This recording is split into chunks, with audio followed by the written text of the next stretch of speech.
आदरणीय व्यासपीठ आणि माझ्या देशबांधवांनो, माझे नाव अनुकूल राजू बेंड.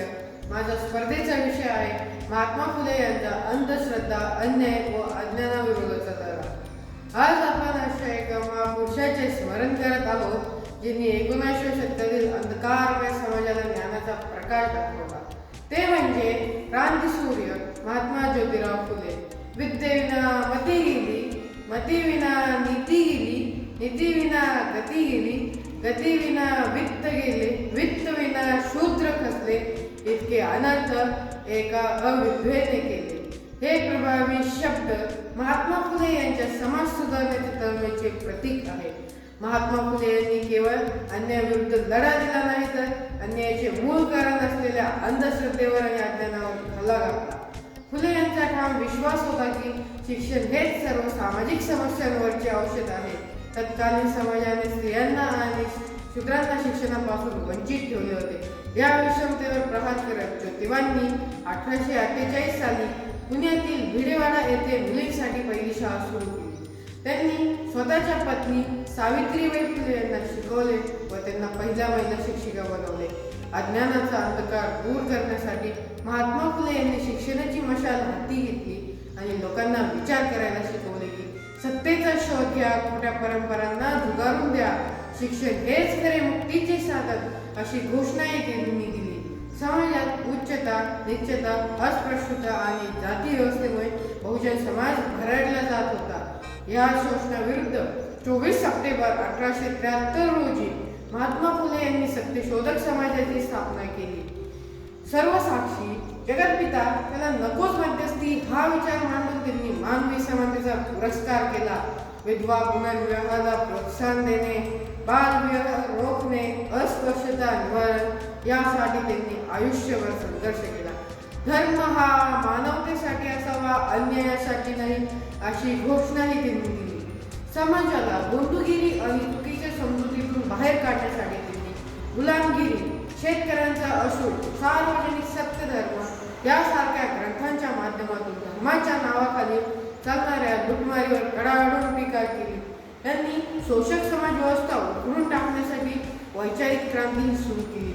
वैचारिक क्रांतीमुळे अंधश्रद्धा कमी झाली, सामाजिक समता निर्माण झाली, शिक्षणाचा प्रचार प्रसार झाला आणि संस्कृतीमध्ये सकारात्मक बदल झाले. म्हणजे महात्मा फुले यांनी शिवजयंती आणि गणेश उत्सव साजरा करायला सुरुवात केली. आपण श्रद्धाळू लोक आहोत. श्रद्धा आणि अंधश्रद्धा यातील अंतर खूप छोटे आहे आणि ते अंतर ओलांडले की काय होते ते आपण नाशिकच्या भोंदू बाबा म्हणजे अशोक खरात या प्रकरणातून पाहिले असेल. अंधश्रद्धेमुळे विवेक कसा हरवला हे यातून आपल्याला समजले आहे. संतांची थोर परंपरा असलेला आपला महाराष्ट्र, संतांनी देवांचे अस्तित्व कधीच नाकारले नाही, पण त्यांनी अंधश्रद्धेवर प्रहार केले आहे. म्हणून महाराष्ट्र हा धर्म वाढवताना बंधुगिरीला आणि अंधश्रद्धेला कुठेही स्थान नसावे असे काम आपल्याला करायचे आहे.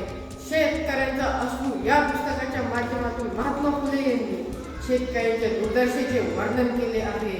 शेतकऱ्यांसाठी, कामगारांसाठी आणि कष्टकऱ्यांसाठी महात्मा फुले यांनी सरकार दरबारी लढा दिला होता. महात्मा फुले यांचे विचार आजही तितकेच प्रासंगिक आहे.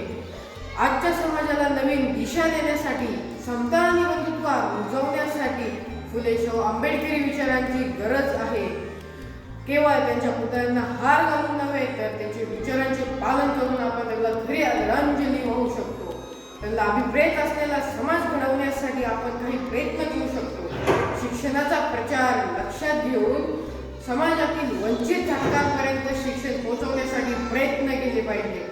कोणत्याही गोष्टीवर डोळे झाकून विश्वास न ठेवणे, वैज्ञानिक दृष्टिकोन जोपासणे आणि समाजातील अनिष्ट परंपरांना विरोध करणे, जातीपातीचे भेद सोडून माणूस म्हणून एकमेकांचा आदर करणे आणि महिलांना सन्मानाची वागणूक देणे, समता आणि बंधुत्व रुजवणे यासाठी महात्मा फुले यांनी आयुष्यभर संघर्ष केला.